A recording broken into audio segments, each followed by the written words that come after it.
Jadi kalau saya amati tipikal soal pembelahan selnya UTBK itu membedakan antara mitosis sama meiosis. Tapi kalau untuk soal-soalnya anak SMA, nah itu di tiap tahapan itu apa yang terjadi gitu loh. Kayak profase apa yang terjadi, kemudian kalau fase apa yang terjadi seperti itu. Adapun untuk soal UTBK itu selalu seperti ini. Jadi serinya itu lebih ke membedakan antara pembelahan mitosis sama meiosis.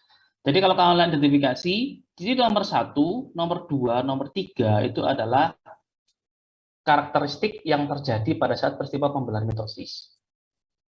Nama lain sel tubuh itu adalah sel somatik. Adapun nama lain dari untuk pembelahan meiosis itu kan sel gamet kan. Atau mungkin nanti bahasanya tempat dalam bentuk sperma sama ovum. Oke.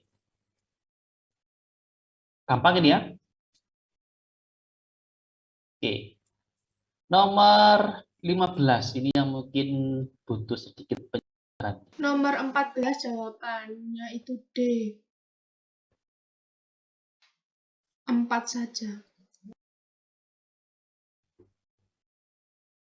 Sindrom Down dialami oleh 1/740 bayi yang lahir di dunia ini. Artinya apa? Peluang seorang bayi lahir dalam keadaan sindrom Down itu adalah dari setiap 740 kelahiran bayi itu cenderung satu di antaranya pada yang sindrom Down. Sindrom Down adalah kelainan pada susunan kromosom dan bertambahnya salinan kromosom dari ayah dan ibu pada salinan kromosom. Oke, sebagai pertanyaan untuk melihat pengetahuan awal kalian, ada yang tahu jawabannya mana?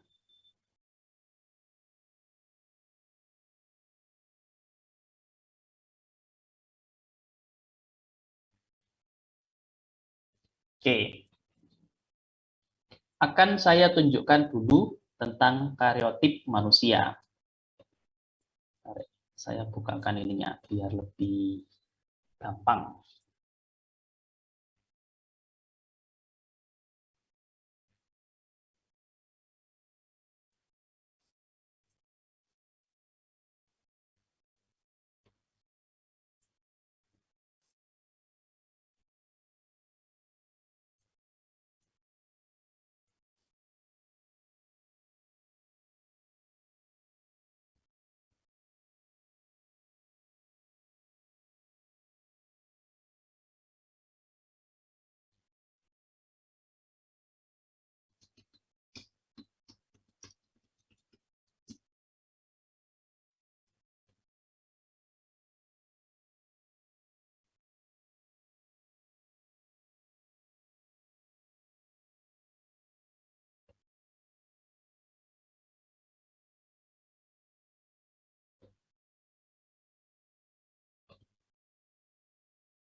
Nah, ini perhatian.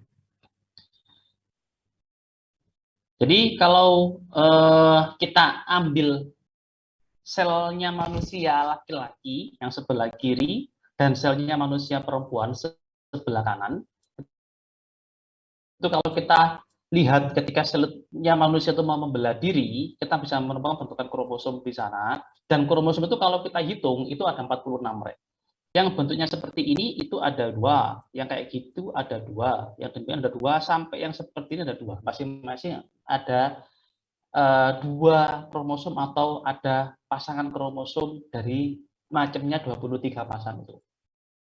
Dan antara selnya manusia laki-laki sama perempuan itu adalah dari nomor 1 sampai nomor 22 itu sama-sama memiliki.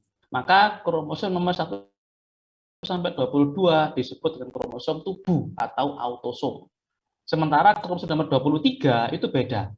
Yang punya cewek itu sama panjangnya, yang cowok itu satunya panjang serupa dengan punyaan cewek, tetapi satunya lebih pendek. Untuk memudahkannya, yang panjang dilambangkan X, yang pendek dilambangkan Y, maka ketika cowok memiliki perangkat kromosom XY, maka dia tulisan karotipnya kromosomnya adalah XY. Untuk perempuan punya 2X di sini. Nah, setiap pengadaan kromosom yang di sini kalau kita amati itu kok ada cuman sepasang seperti ini, maka manusia itu dalam keadaan normal. Kalau nanti itu ada kelebihan kromosom, mungkin ada yang kelebihan 1, ada yang kelebihan 2, atau bahkan kekurangan kromosom, harusnya itu di sini di antara itu ada 2, tapi itu cuma 1, maka itu disebut dengan sindroma. Dan setiap nomor ini terkadang itu beda-beda, Rek.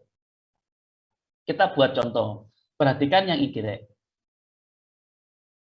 Nah, yang dikasih tanda panah ini berapa jumlahnya? 3. 3. Berarti dia kelebihan satu kromosom di nomor 21. Nah, namanya adalah trisomi. Beda dengan triploid. Kalau triploid, setiap kromosom itu ada 3. Kalau ini namanya trisomi. Hanya kromosom tertentu yang jumlahnya ada 3. Dan orang yang demikian itu disebut dengan sindroma Down. Dari sindroma Down itu mengalami penambahan kromosom di nomor 21 yang harusnya berjumlah 2, mereka kromosomnya nomor 21 berjumlah 3.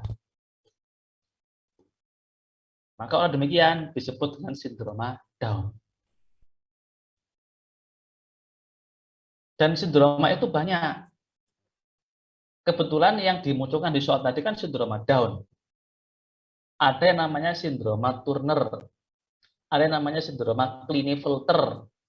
Ada yang namanya sindroma Jacob.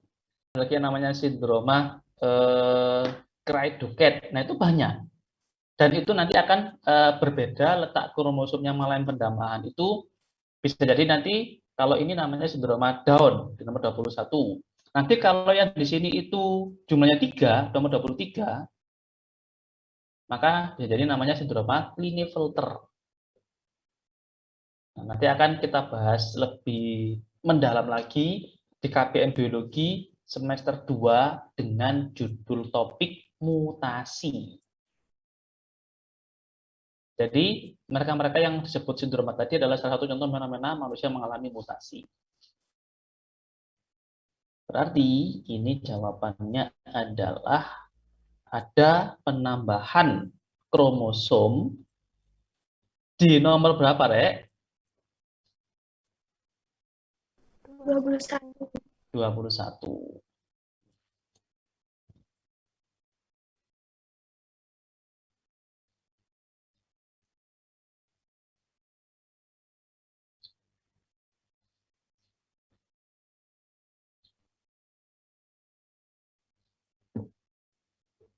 Oke. Nomor 16. Rosa sinensis. Itu adalah nama ilmiah untuk tanaman mawar. Dapat menarik serangga untuk membantu proses penyerbukan karena dibantu oleh bagian hati-hati lo menjawabnya ini.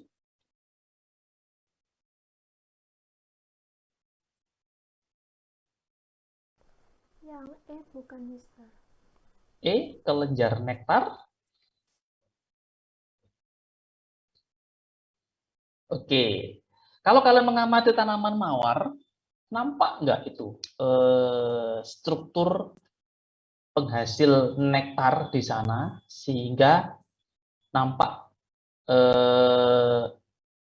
digemari oleh serangga.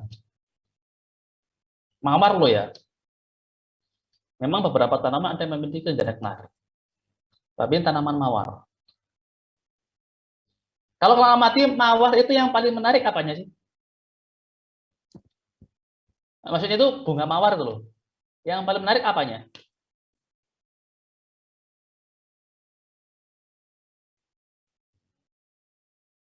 Bunganya. Apa? Bunganya, Mister. Iya, bunga mawar. Bunga mawar itu yang menarik itu apanya sih sebenarnya? Dibandingkan dengan bunga yang lain, misalkan. Mahkotanya, Mister. Oke, mahkotanya. Warna-warna yang mencolok, warna-warna yang eh, gampang terlihat, itu apa tujuannya oleh tanaman itu?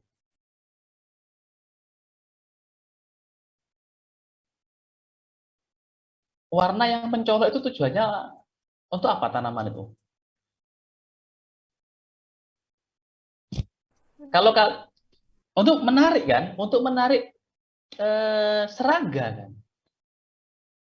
Jadi penarik serangga itu memang satunya adalah karena makanan.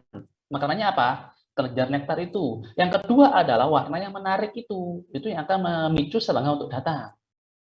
Jadi untuk kasusnya mawar itu lebih ke warna mahkotanya yang itu difungsikan untuk menarik serangga dalam bentuk penyerbukan. Yang mana jawabannya? Ini corolla, Mister. Corolla. Jadi corolla itu adalah nama Latin untuk mahkota. Polen itu serbuk sari, stamen itu adalah tangkainya benang sari, adapun periantheum itu adalah kepalanya benang sari. Jadi B, C, D itu satu struktur sebenarnya, Rek. Namanya benang sari gitu loh. Nah, stamen itu tangkainya, periantheum itu adalah kepalanya, polen serbuk sarinya. Adapun yang menarik untuk serangga datang itu adalah warna mahkotanya mencolok itu tadi. Oke, ini mengecoh banget ini nomor 16 ini ya. Nomor 17. Tuh.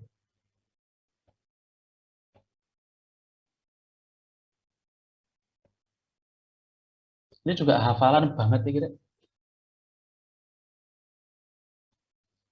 Lumut kerak yang selain sebagai tumbuhan pionir juga bermanfaat bagi obat. Waduh, wangel lagi. Tapi kalian bisa menggunakan logika.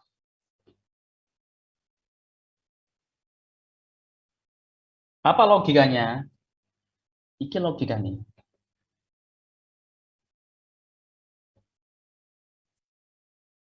Nah, itu.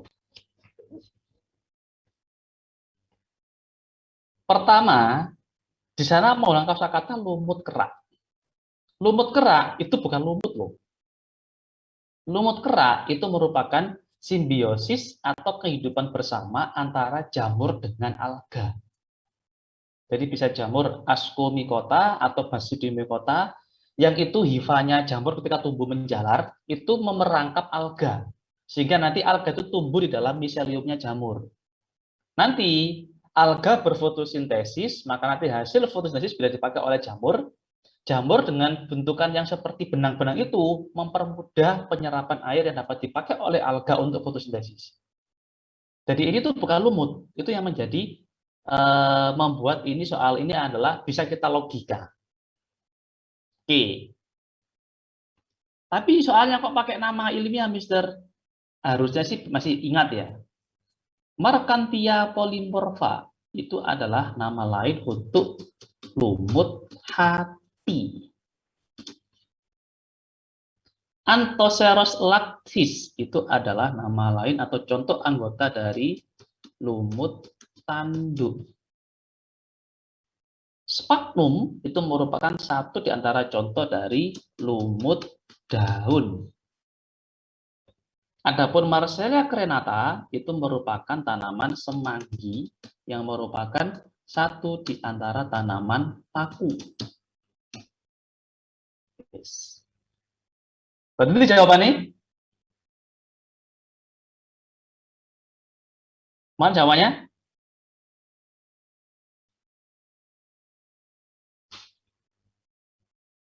Mana jawabannya?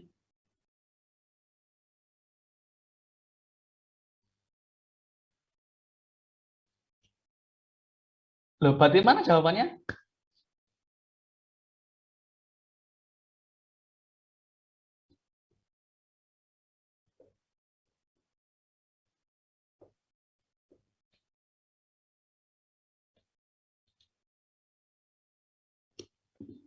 Ya, yang mana?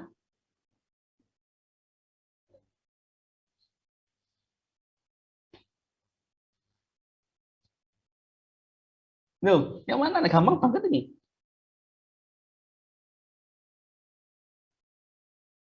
Yang D, Mister. Loh, tadi saya sampaikan, lumut kerak itu bukan lumut loh, bukan tanaman loh.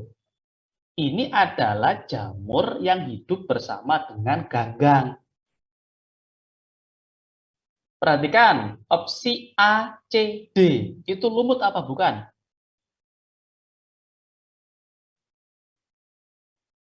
A, B, D. Itu lumut apa bukan? Lumut. Lumut. Berarti apakah itu merupakan lumut kerak? Bukan. Bukan. Sementara ini malah bukan lumut banget ini. Ini adalah tumbuhan paku. Berarti mana jawabannya? E. Apa? Yang E. Yang E. Ini kan hanya ini yang lumut kerak. Jadi ini sebenarnya tuh kalimat yang di belakang, tumbuhan pionir bermanfaat bagi obat, ini hanya sebagai keterangan saja. Tetapi di antara opsi jawabannya kok kebetulan enak banget. Di antara A sampai E, cuman E yang lumut kerak. Ya jawabannya E.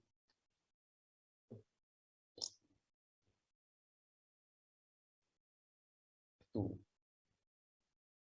Jadi kalau kalian baca bukumu kembali, modul kalian kembali kelas 10, itu nampak banget ini. Jadi ini loh yang menyebabkan rancu. Mengapa kok dikasih nama lumut kerak?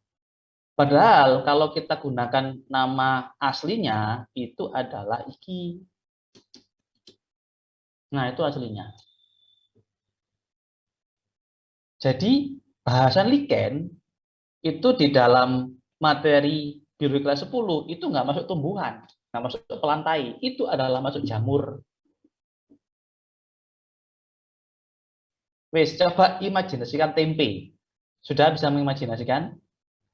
Nah, itu kan ono bentukan kayak kapas warna putih memerangkap kedelai kan.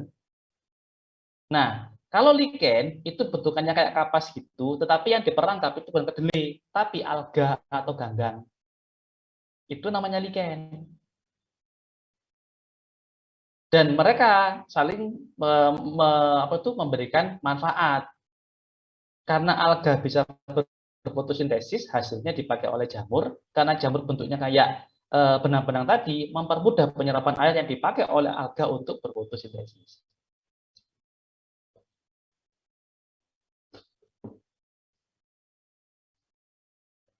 Oke, nomor 18.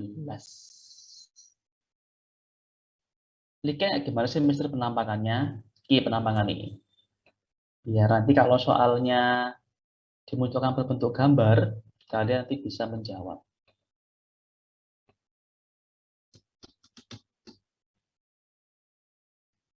Nah ini. Jadi kalau kamu melihat batang tanaman, kok kayak panuan, nah ini adalah lichen. Ini bukan lumut ini. Ini adalah jamur yang menjalar, kemudian di dalamnya terdapat ganggang atau alga.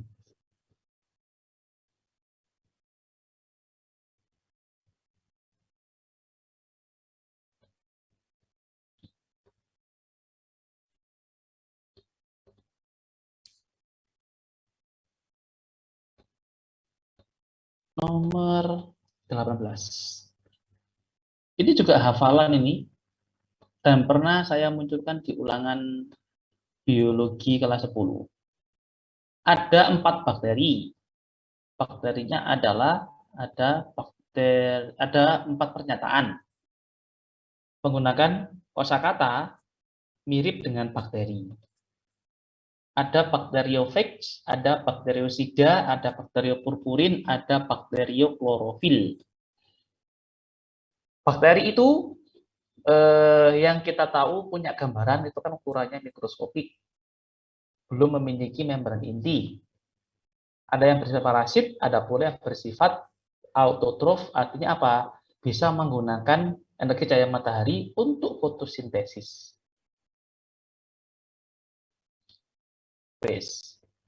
Kalau menurut kalian, sejauh yang kalian bisa ketahui, nomor 1 sampai 4, kira-kira bakteri mana saja yang bisa berfotosintesis?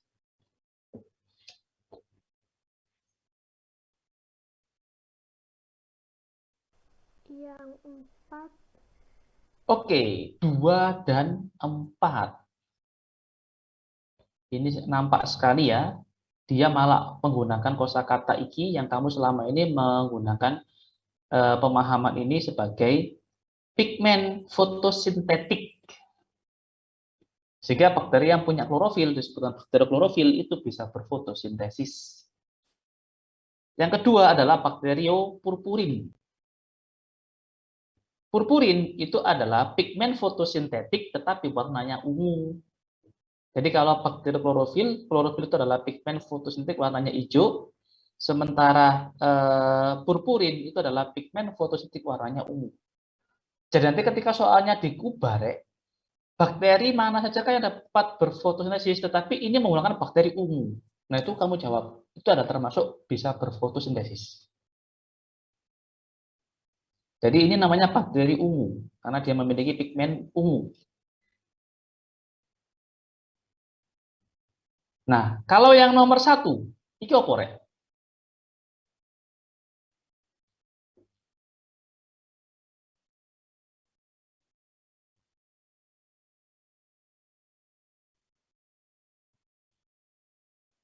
Satu tuh yang apa itu?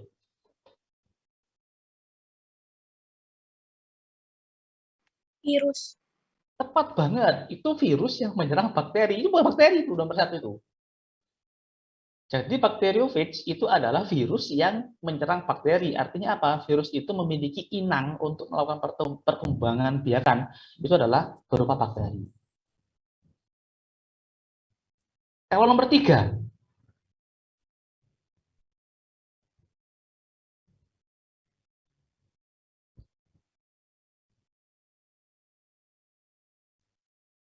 pernah mendengar insektisida? Itu apa?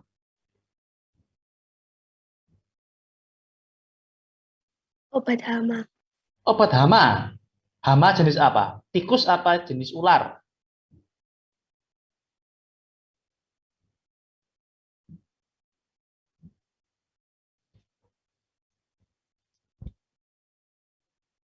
Inseks. Apa itu inseks? Insekta.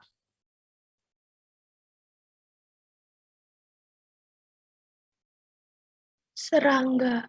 Serangga. Berarti kalau insektisida, obat atau racun untuk digunakan sebagai pembunuh hama serangga. Jadi istilah sida itu adalah sebagai pembasmi. Insek berarti adalah pembasmi serangga. Jadi kalau insektisida sintetik, yaitu adalah ya selama ini disemprotkan petani di pertanian itu. Kalau insektisida alami, berarti pembasmi serangga alami. Apa itu? Ya musuhnya serangga, seperti burung pemakan serangga, seperti itu.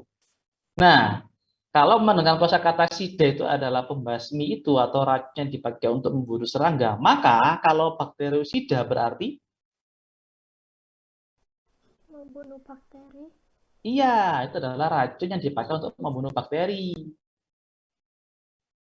Jadi kalau kamu menggunakan hand sanitizer, itu adalah contoh dari bakteriosida. Kenapa? Kandungan alkohol pada hand sanitizer itu bisa melubangi dinding selnya bakteri, menyebabkan bakterinya mati. Oh gitu ya, ternyata alkohol itu bisa melubangi dinding sel bakteri. Oh, bisa. Dinding sel bakteri aja bisa lubang, apalagi sel-sel lambungmu kalau kamu mau minum.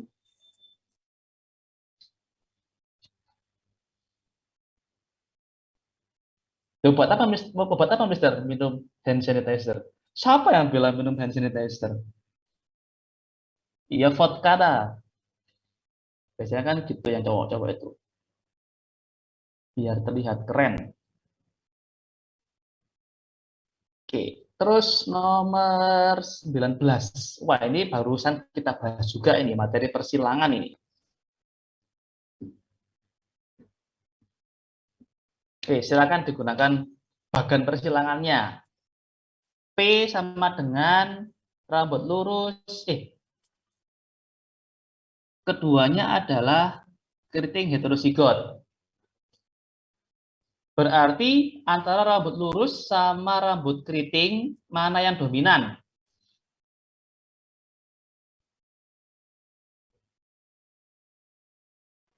Keriting.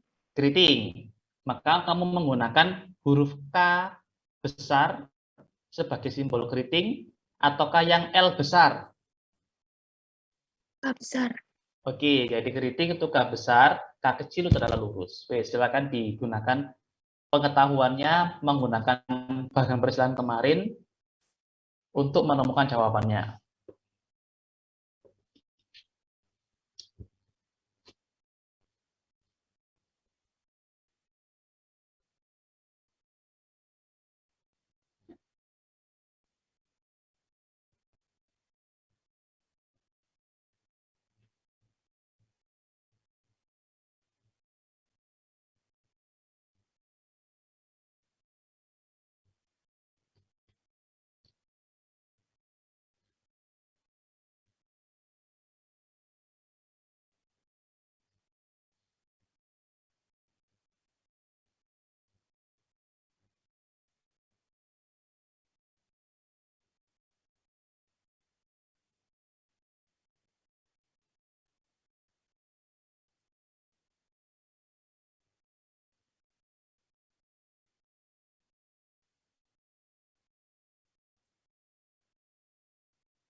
Itu kan? Oke, ketemu jawabannya yang mana? 19?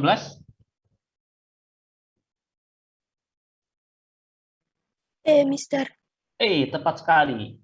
Berambut keriting ada 75%, yang berambut lurus ada 25%.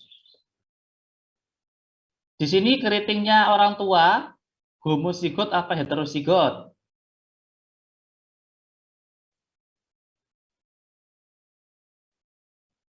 Hetero. Heterozigot. Kalau kita mengetahui di sini adalah keriting, kita lambangkan dengan K besar, sementara lurus kita lambangkan dengan K kecil. Berarti di sini, karena di sini itu adalah heterozigot, maka di sini hurufnya bagaimana?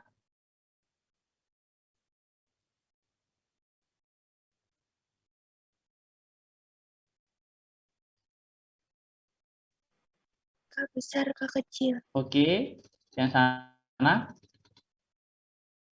K besar, K kecil. Oke, kemudian kita mencari gametnya. Ada apa aja? K besar K besar sama K kecil. sama K kecil. Yang sana? K besar sama K kecil. Oke, sama kecil juga. Tinggal kita kombinasikan. Ini dan itu. Maka hurufnya ada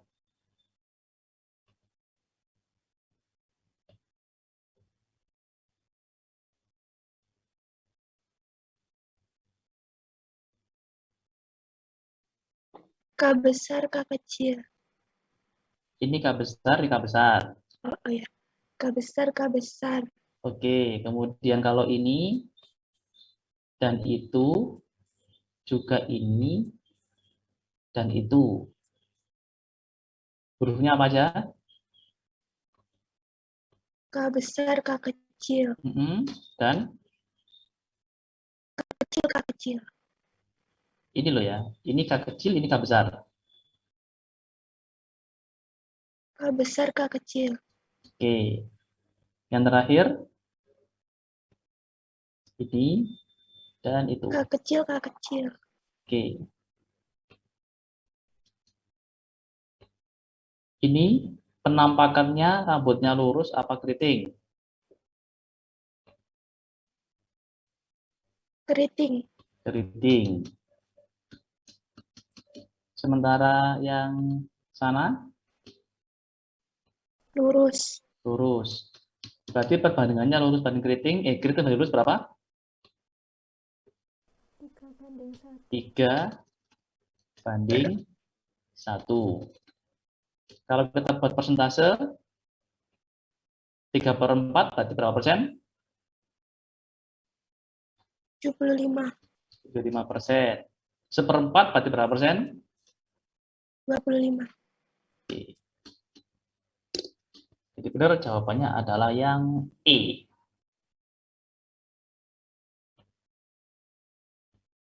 Itu yang saya maksud. Pada saat kita kemarin membahas hukum Mendel 1, itu adalah dalam Mendel 2 ya, itu adalah basic untuk semua menyelesaikan persilangan. Kalau kalian bisa menemukan genotipnya bagaimana, nanti akan ke bawah pasti ketemu terus sampai akhir. Karena apa? Gamet tinggal kamu cari dari sini.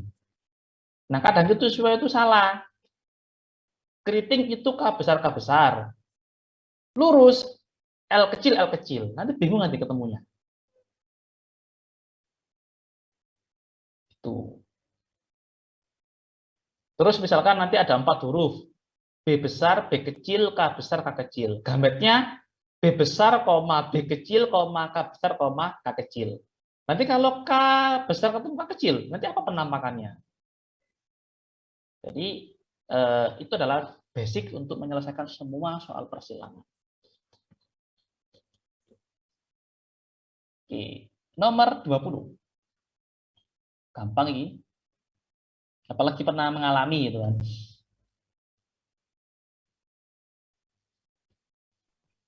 Trombosit.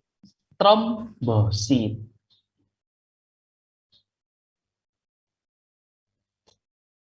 Terkadang soalnya itu dibuat berbentuk ini, hasil diagnosa. Jadi sel darah merahnya ketemu sekian juta, sel darah putih sekian, sel keping darahnya sekian. Nah, dia menderita apa? Nah, gitu. Nah, itu pun harus hafal, Re. Sel darah merah normal itu antara 4 juta sampai 5 juta.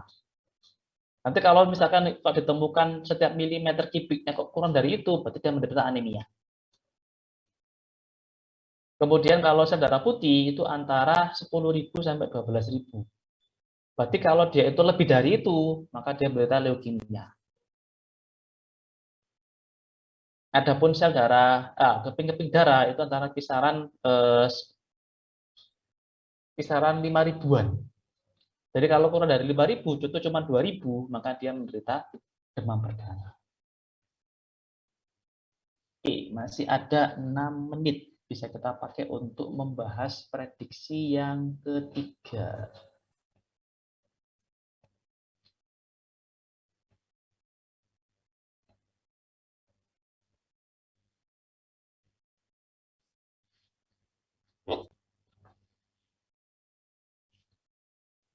Nomor 1.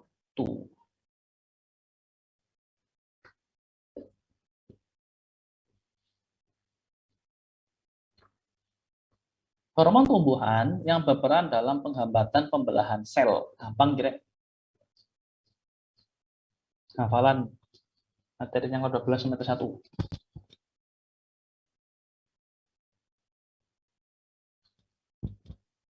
Yang mana?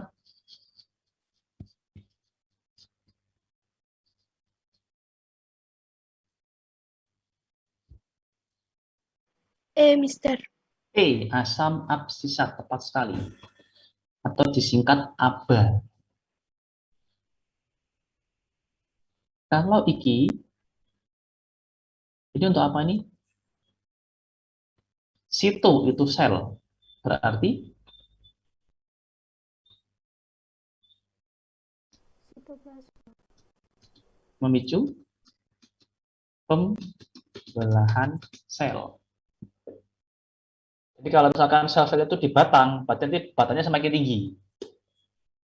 Kalau sel-selnya itu ada di buah, maka nanti dia menjadi bertambah besar buahnya.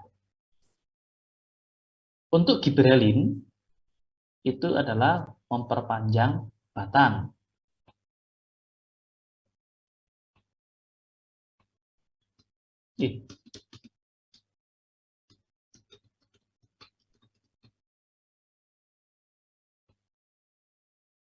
Jadi, nanti ketika ada soal antara giberelin, sitokinin, auksin, itu sebenarnya adalah memiliki peranan yang identik, gitu loh, menyerupai gitu loh. Cuma kan beda sifat aja. Contoh, kalau giberelin itu dia memperpanjang batang. Tapi kalau auksin memperpanjang batang dan juga dipengaruhi oleh cahaya matahari kan. Kalau ini enggak, kena panas ya aman, enggak kena panas ya tetap aman tuh. Tapi kalau auksin kena panas terurai, kena panas dia terbentuk. Nah, sementara ini tergantung di mana dia ditempatkan.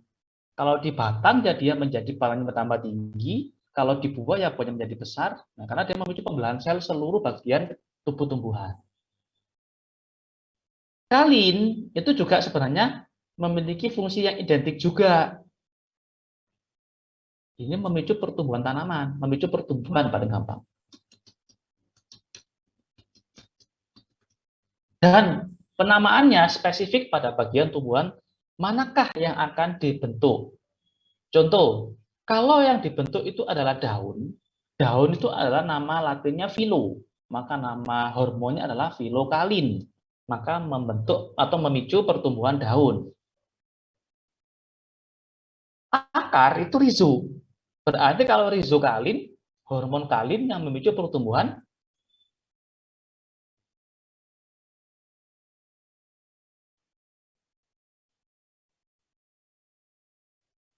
ya Akar. akar. Batang itu kaulo. Berarti kalau kaulo kalin, maka hormon kalin yang memicu pertumbuhan Batang. batang. Sehingga sama seperti giberelin fungsinya. Satu lagi namanya adalah antokalin. Anto itu bunga. Berarti kalau antokalin, maka hormon kalin yang memicu pertumbuhan Bunga. bunga. Adapun ini, kamu tahu, untuk apa ini?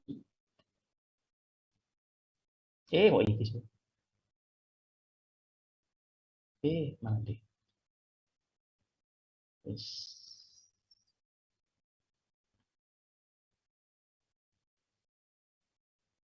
Ini untuk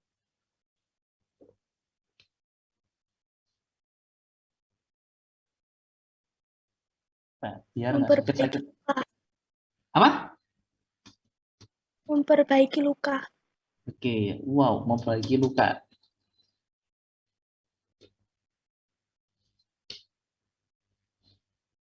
Hormon move on ya berarti ya.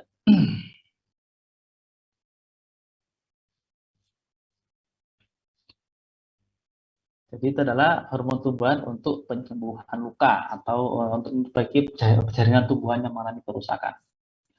Namanya adalah asam traumalin.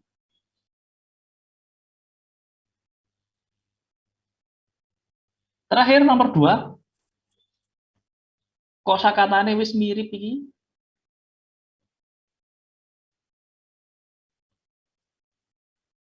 Berarti apa jawabannya?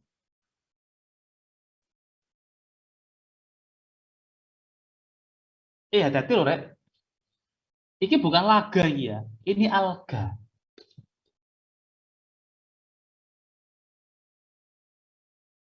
Ini itu yang menyebabkan dia mengecoh.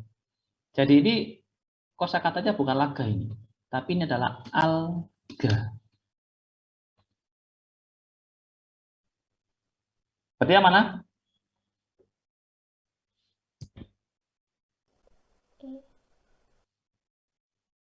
Yang mana? Bukan. Oke, amiloplas itu memang organel sel yang digunakan untuk membentuk amilum. Tepat banget. Membentuk amilum, amiloplas itu adalah organel sel pada tumbuhan untuk menyimpan amilum. Dan itu pada tumbuhan. Sementara ini pada alga. Berarti yang mana?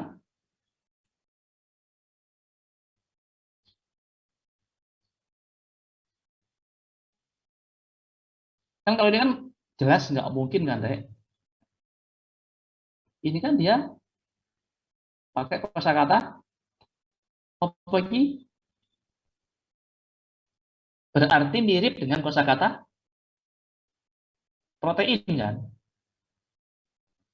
Kalau ini kan lipid kan? Berarti jelas bukan berhubungan sama amilum. Ini kepunyaan tumbuhan dan untuk menyimpan. Nah, untuk membentuk itu kloroplas. Tapi kloroplas itu dimiliki oleh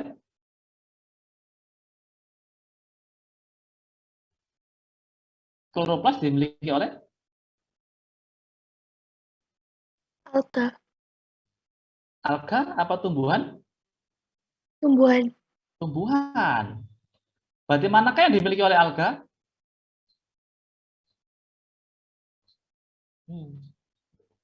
Itu yang menyebabkan dia itu mengecoh.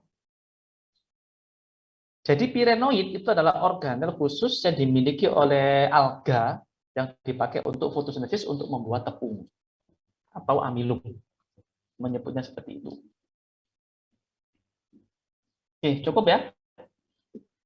Oke, terima kasih untuk partisipasi aktif kawan-kawan Sains TB. Semoga apa yang kita pelajari bisa memberikan kebaikan dan kemanfaatan khususnya untuk kalian nanti dalam menghadapi UTBK.